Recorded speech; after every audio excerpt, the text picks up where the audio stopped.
गांव की आबो हवा में अगर हम हैं तो वो गांव की आबो हवा में जीकर एक अच्छे पद को हासिल करने वाले एक इंसान भी हैं। भागलपुर से हैं, डॉक्टर अमर कुमार पांडे हैं, आईपीएस हैं पेशे से। लेकिन इन्होंने एक बात ज़रूर बताई थी कि इसी घर में कभी वो वक्त हुआ करता था जब पुआल बिछा के उस पे अपने मदर फादर के साथ सोए थे, वो समय बिताया था। और आज जिस मकाम पे हैं मैं उन्हीं से बात कर रहा हूँ। डॉक्टर साहब, बहुत स्वागत है आपका। उपलब्धियाँ आपके साथ बहुत हैं, लेकिन अगर हम नॉर्थ और साउथ के फिल्मों की बात करें तो कौन कौन सी ऐसी उपलब्धि है जिस पे फिल्म बनना है और वो फिल्म रिलीज होना है? ये तो हमारा विषय है नहीं, थोड़ा मुझे लेकिन आपने कहा हमने बुक लिखा और उसकी कॉपीराइट के लिए आ गई बात, मतलब वो फिल्म मेकर की तरफ से वो एक मेरा ऑपरेशन था जो अंडरवर्ल्ड के एक बहुत बड़े क्रिमिनल के अगेंस्ट में मैंने किया था। तो उसके ऊपर मेरी एक किताब है जो अभी पब्लिकेशन स्टेज में है और उस पर कई प्रोड्यूसर्स ने इंटरेस्ट दिखाया कि उस पर वो पिक्चर बनाना चाहते हैं। तो किताब जब आएगी और जब वो इसको पढ़ेंगे और साउथ फिल्म इंडस्ट्री के प्रोड्यूसर या नॉर्थ फिल्म इंडस्ट्री के प्रोड्यूसर? ये बॉम्बे बॉलीवुड आप जिसको बोलते हैं, बॉलीवुड के प्रोड्यूसर हैं। पहले भी कुछ बड़ी सक्सेसफुल फिल्म बनाई है इन्होंने। अभी तक आपने 3 किताबें लिखी, कौन कौन सी हैं और उसका क्या संदर्भ है? मेरी पहली किताब जो मैंने लिखी थी वो था जो बड़े बड़े केस हुए हैं कर्नाटक में, उन केस स्टडी का मैंने एक सिनॉप्सिस बनाया था। वो सिनॉप्सिस हमने पुलिस के जो हमारे नए अफसर जो ज्वाइन करते हैं, जो जिनको रोज़ इन्वेस्टिगेशन करना होता है, वो उनको शुरू में बड़ी तकलीफ़ होती है क्योंकि इन्वेस्टिगेशन करने का तौर तरीका बड़ा कॉम्प्लिकेटेड रहता है और हर बारीकी को समझना पड़ता है। उसमें जो प्रोसीजरल सोफिस्टिकेशन है उसको समझना पड़ता है, जो जुडिशियल इंटरप्रिटेशंस है और assessment and appreciation of evidence हम जिसको बोलते हैं उसको समझना पड़ता है। तो इन बारीकियों को अधिकारीगण बहुत सहजता से समझने में उन्हें तकलीफ़ होती है जब वो फील्ड में नए आते हैं। तो मैंने उनको ध्यान में रखते हुए ये किताब लिखी थी हमने, synopsis of investigation in criminal cases in Karnataka. तो ये किताब बड़ी पॉपुलर है कर्नाटक में, हर नया अफसर जो है इसको पढ़ता है और उससे उसकी बारीकियों को समझ के उसको कई लोगों ने मुझसे कहा कि सर आपकी किताब पढ़ने के बाद हमें इन्वेस्टिगेशन काफ़ी हद तक समझ में आने लगा है। तो बहुत फॉर्मेटिव स्टेज से ही वो इन्वेस्टिगेशन के प्रति उनकी जागरूकता बनी रहे, उस ख्याल से मैंने वो किताब लिखी थी, जो मेरा एफ़र्ट सक्सेसफुल रहा और लोगों ने पसंद की किताब। मेरी एक और किताब है जो the architecture of return in civil war. तो विश्व भर में बहुत सारी लड़ाइयाँ होती रहती हैं। एक तो कन्वेंशनल वॉर है जो मिलिटरिस्टिक वॉर होता है, और एक सिविल वॉर है जो लोगों में आपसी मतभेद की वजह से होता है। तो आपसी मतभेद की वजह से जो 13 बड़े सिविल वॉर पूरे वर्ल्ड में हुए हैं, उसका एक सबसे जो दुखद पहलू रहा है वो डिस्प्लेसमेंट रहा है। तो जो अफेक्टेड लोग रहते हैं वो डर से जगह छोड़ देते हैं और दूसरे देश में पनाह लेते हैं। तो उनको हम रिफ्यूजी बोलते हैं, टेक्निकल टर्म रिफ्यूजी है।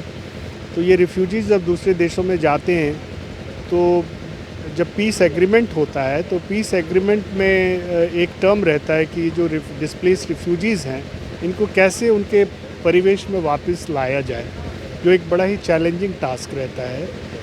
और हमने इस विषय पे काफ़ी पढ़ाई की, तो मुझे लगा कि इस पे अभी तक कोई एक मॉडल जिसको हम बोलते हैं उस तरह का कोई मॉडल नहीं है, और मॉडल की आवश्यकता है क्योंकि इसके बहुत पहलू हैं।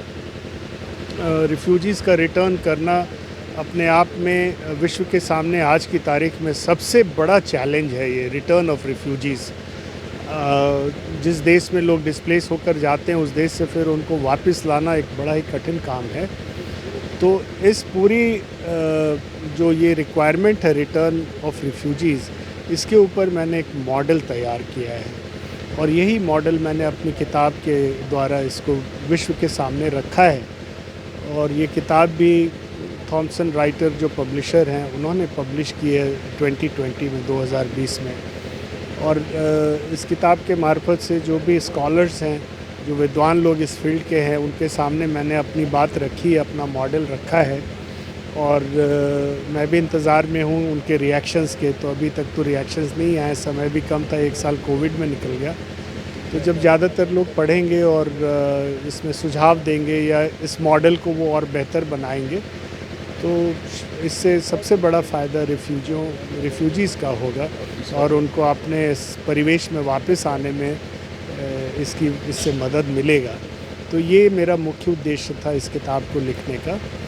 और तीसरी किताब जो है मेरी, वो मेरा अपना ही ऑपरेशन था to arrest the most deadliest don of India by name Ravi पुजारी।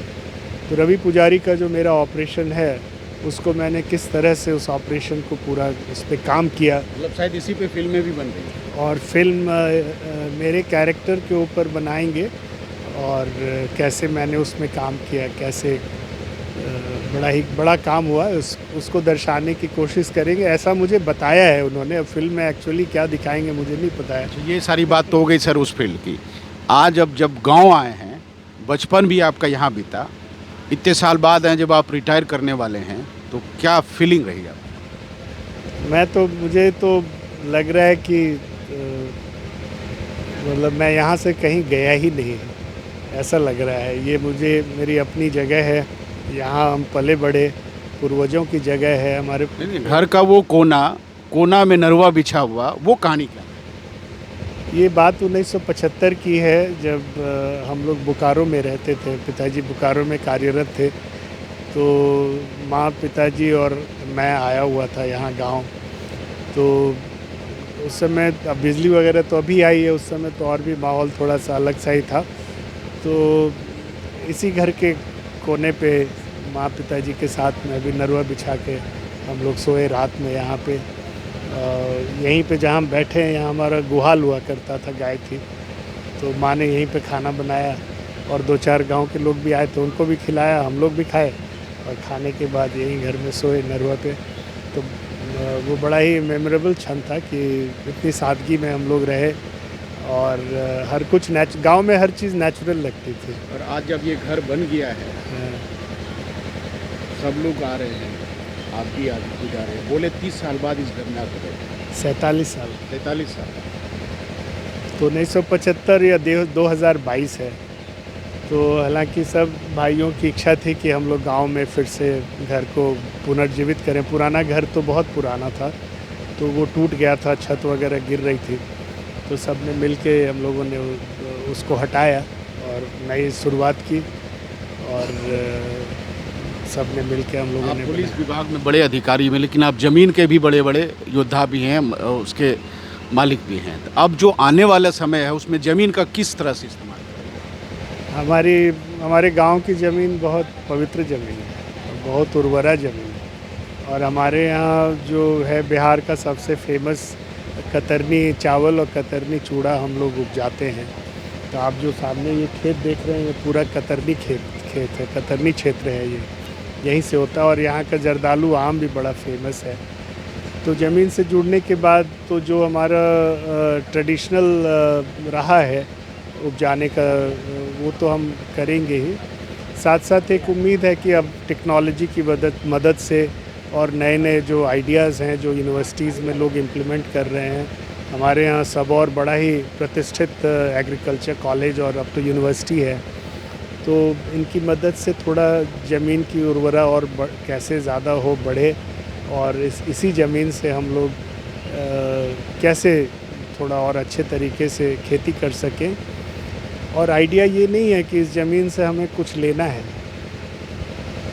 हमारे आने का पर्पस है कि इस ज़मीन को मैं क्या दे सकता हूँ। आज तक तो कभी दिया नहीं। बड़ा माटी का कर्ज चुकाना है। माटी का कर्ज चुकाना है। कर्मभूमि वहाँ, जन्मभूमि यहाँ, इस दोनों में लंबा गैप रहा, लेकिन परिवार ने आपको कभी भी मिस नहीं किया। आप वहाँ जहाँ हैं, वहाँ भागलपुर और बिहार के गार्जियन माने जाते हैं। ये गार्जियन सब कैसे दिखाना? भागलपुर से, बिहार से और अब झारखंड भी, पहले तो डिवाइड नहीं हुआ था, अब झारखंड भी, तो यहाँ के बच्चे हैं या कोई भी किसी कस्ट में कर्नाटक में उनको कोई तकलीफ़ होती है तो वो ज़रूर याद करते हैं किसी ना किसी रेफरेंस से।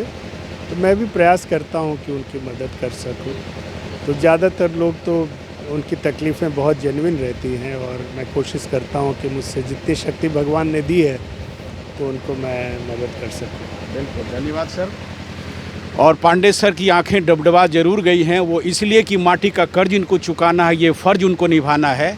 और इनका एक आत्मविश्वास है कि अगर कोई बिहार का बच्चा, भागलपुर का बच्चा कर्नाटक में जाके अगर कुछ भी लेना चाहे मदद के तौर पे, तो 24 घंटे ये उनकी मदद करने को तैयार रहेंगे। सहारा समय के लिए भागलपुर से अनुज कुमार शिवलोचन।